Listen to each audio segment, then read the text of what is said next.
Souvent c'était en fin de soirée, on se disait ouais peut-être qu'on pourrait faire une ferme tous ensemble. En plus on s'entend bien, on aime bien faire la fête ensemble. Donc on est une ferme un peu particulière parce qu'on est 11 paysans à travailler et à vivre ici. Donc on produit du pain, de la bière, du fromage de chèvre, du fromage de vache, de la viande de porc et des légumes.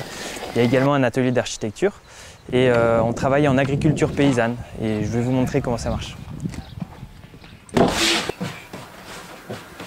Là je suis en train d'enfourner le pain que j'ai préparé ce matin et qui sera vendu ce soir à notre magasin à la ferme,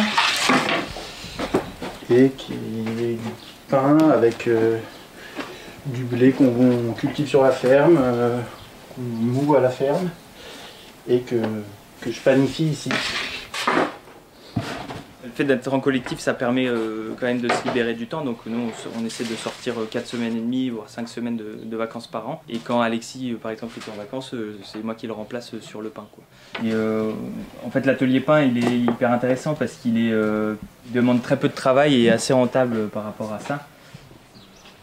On est 11 à se sortir un salaire, donc on se sort le SMIC là depuis un an, quoi.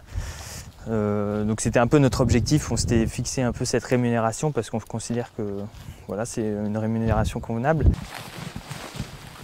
Je m'appelle Charline et là on va aller chercher les vaches pour la traite. J'occupe mon temps à moitié entre les vaches laitières et le maraîchage. En choisissant le Limousin, c'est vrai qu'il y a une grande partie des terres qui sont difficilement cultivables. Du coup, c'est vrai que les animaux, ils ont toute leur place, notamment dans ces endroits-là. Allez, Yonus. Elles ont un prénom.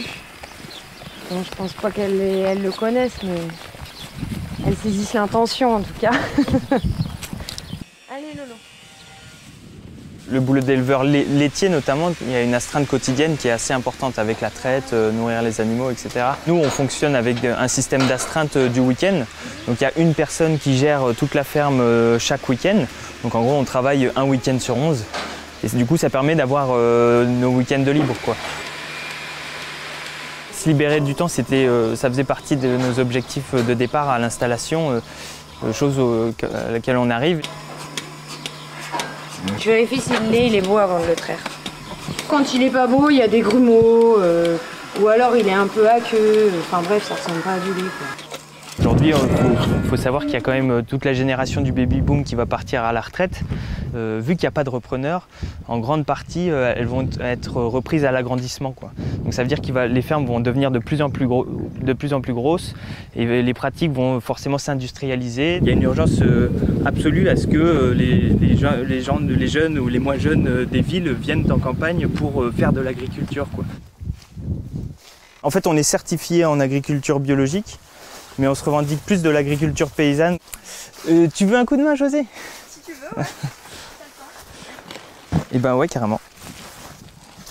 Le but de l'agriculture paysanne, c'est de produire des aliments sains en faisant attention à l'environnement et en faisant attention aux paysans, quoi. Moi, je suis là depuis 4 ans et demi, donc je fais partie des personnes avec qui on a imaginé et monté le projet.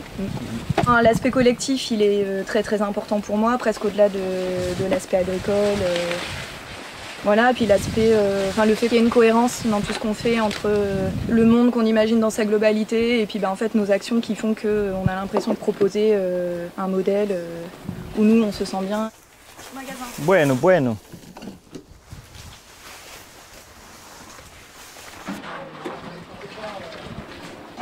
Donc ici, comme tous les mardis et vendredis, c'est le magasin à la ferme. On vend nos produits et du coup on a aussi un bar pour servir de la bière pour nos clients. Salut Colette. Ça va? Ça fait 23,95 s'il te plaît. Surtout pendant l'été, il y a une petite programmation culturelle. Chaque année, on organise à peu près une dizaine d'événements. Donc il y a des concerts, des spectacles. On n'avait pas envie de vivre dans une sorte de communauté autarcique, quoi. L'idée de la ferme, c'est que ce soit voilà, c'est de proposer à la fois un autre modèle agricole, mais aussi de proposer un lieu de rencontre. Là, au bout de 4 ans et demi, on est vraiment content du résultat, dans le sens où nos objectifs de produire dans une agriculture qui répond à nos convictions, se libérer du temps libre, se rémunérer correctement, ces objectifs sont atteints et du coup, ouais, on se sent aussi de montrer un peu plus ce qu'on fait, quoi.